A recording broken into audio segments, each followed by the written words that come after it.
Hi, my name is Alan, and this is a brief look into the process behind my animation for Action Research Studio.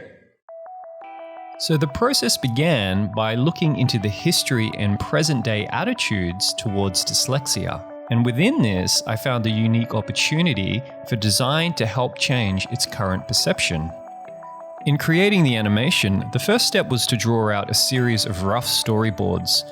This process was crucial as it was a quick way to map out the entire project. As I had decided to use cutout animation, the next step was to find material to create the characters and background.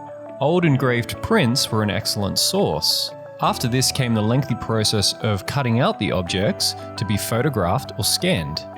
So flowing on from my storyboards and my cutouts, the next stage was to create a physical mock-up of each scene. Now, the reason for doing this was it allowed for a much more intuitive process, placing these things on a piece of cardboard and moving them around as I saw fit before moving them into Photoshop or After Effects.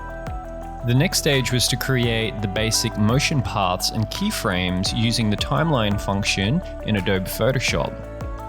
Each of these were then layered in Premiere Pro to create a full scene. To help spare my aging computer, all special effects were created separately in After Effects and then layered over the top as overlays using Premiere Pro.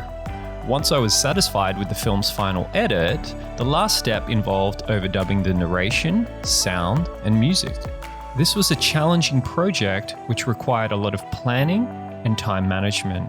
However, I was extremely satisfied with the final result. Not bad for a dyslexic.